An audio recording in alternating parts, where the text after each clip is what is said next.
Hey there, friends, and welcome to this episode of SelfKind, a podcast for highly sensitive people. I am your host, Erica Webb. I'm also a highly sensitive person, and I am a registered counsellor and somatic exercise coach, as well as a yoga teacher.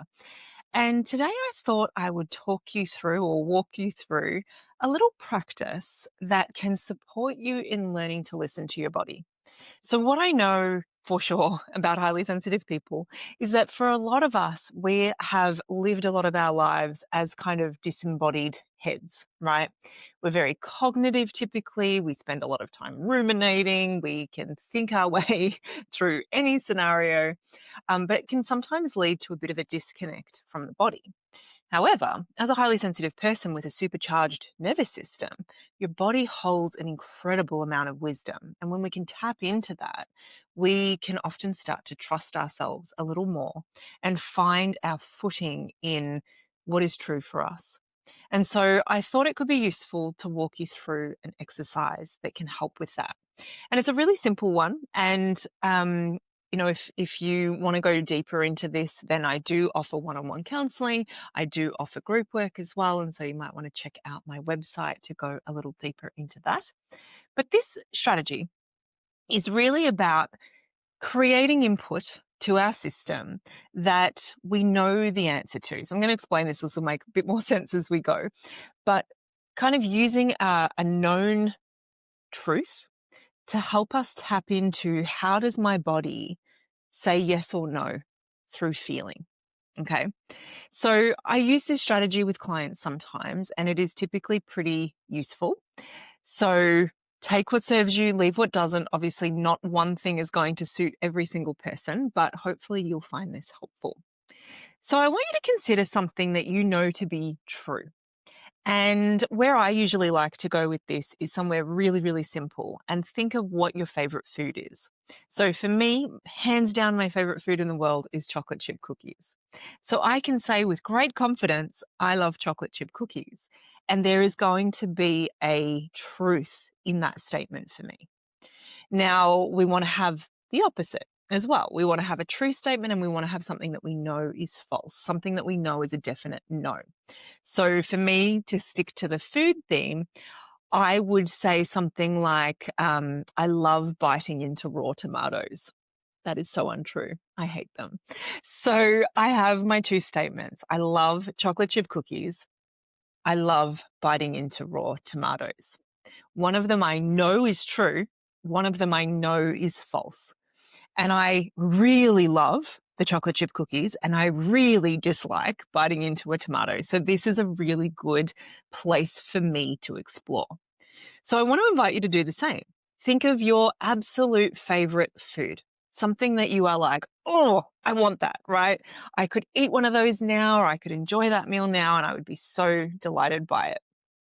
And then think of the opposite. What is something that you just cannot stand? Do not ever serve it to me. Do not ever show it to me on a menu. I am not interested. Okay.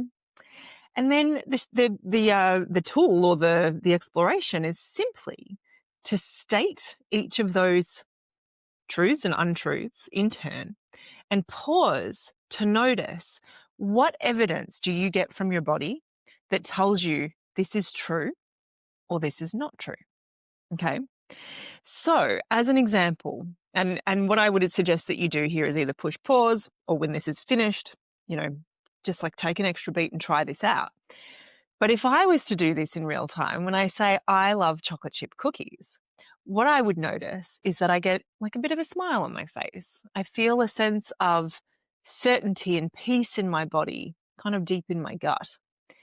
When I say I love to bite into a raw tomato, there is a closing that happens in my body. I feel a little tense. I feel a little restricted. I can feel my shoulders kind of creep up around my ears a little bit. I can feel that even as I'm saying the words, it's like I'm trying to squeeze them out of something rather than, feeling like they're free and easy. And that's just a really basic exploration, right? I could spend a lot more time on that. But this isn't about me and my cookies and tomatoes. This is about you and your favorite and least favorite food. So either hit pause now and try it or keep listening and do it at the end. But basically, what we're looking for here is to pick up on signals that are already there. Okay, so we're not creating anything that didn't already exist, but we're taking our attention away from the simple statement that you already know is true or untrue, and then looking for evidence and clues from your body that support what you know. And the reason that working with this example can be so helpful is because you know that it's true or untrue, right? When it comes to something so sort of basic as food choices, there's no point in lying about that. There's no point in being like, I really like raw tomatoes if that is not a true statement. Whereas to work with some other things, there's a lot more baggage around it. And so sometimes favorite food or favorite color or favorite and least favorite textures, anything that there is a little bit of there's a knowing, but there's not a lot of extra stuff wrapped up in it. Okay. So if it's not food for you, that's completely fair as well. But it might be, your favorite color and your least favorite color, or your favorite movie and a movie that you really didn't like. It can be anything as long as you know that one of them is very true and it feels really true, and one of them is not, right? And you know that. And so then we're just looking for these hints, these signs, and your body will absolutely have some. If you're not used to tuning into your body's signals and your body's wisdom, you might have to sit with it a little bit. But the invitation is very much to be curious, to be open. What could be there for me to notice? And this, I think, can be a really simple, effective tool for starting to tap into the body's wisdom, because we all have it, right? Nobody is not wise through their body. We all have body wisdom, but we aren't always taught to listen to it or to trust it. And so it makes sense that a lot of us shut it down. And as highly sensitive people, we have really in tune nervous systems. We have nervous systems that pick up on a lot of information and process that information deeply. And not all of the wisdom that we have is going to be in our conscious awareness, right? That's kind of like knowledge and, smarts is kind of what exists in our mind. But our intuition and our, that deep body wisdom, it's not always accessible through thought. Sometimes we really have to drop in at the body to access that. And sometimes that information will be available in the body before we have the conscious awareness. And so it pays to be able to check in and notice, well, what signals is my body giving me? And what can I do with that information? And this becomes really useful in lots of different ways, right? So sure, you can, one of my favorite things to do with this is when I go to a restaurant, I have a really hard time like deciding what to eat. I have trouble with decisions in general, but sometimes like a menu, oh my gosh, so overwhelming, especially when you go to a place and they've got like pizza and they've got pasta and they've got meat and they've got, all the things. And it's just like, where do I even begin? I use this method, right, of kind of picking a couple of things and then sitting with how does my body respond to that? Not what do I think about it, but when I imagine that plate being delivered to me, how does my body respond? Does it respond with a, oh, yes, or a, and if both are yes, which one feels stronger? Which one feels more settled? Which one feels more right? Yeah. And we can do that with other things too, job offers and opportunities that come our way, the people that we spend time with. Our body is going to have wisdom about all of those things. And when we are highly sensitive people, potentially also experiencing anxiety in some ways, there can be feelings in our body that feel confusing, right? So anxiety often comes with very confusing feelings. And so when we practice the skill of listening to our body, we're listening to something that's deeper than that. The example of using food is kind of helpful because it gets beyond the anxiety. There's not necessarily, I would encourage you to choose a category that isn't anxiety provoking, because what we're looking for is what sits under that, right? We're looking for that deep wisdom, not fear, not dysregulation. And that's where I think sometimes this can be difficult for people in general, all of us, is because sometimes our body throws up signals that we're like, I don't know how to interpret that. I don't know what that means, right? Is this anxiety that I'm feeling, is that a no? Or is that a proceed, but it's going to be hard.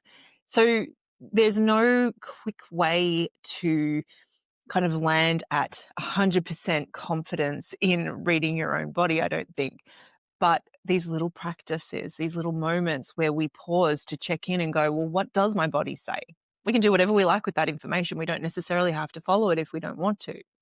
But just those little practices of noticing, okay, how does my body feel in this environment? What am I noticing in how I'm holding myself? What am I noticing in how easy or not it is to breathe?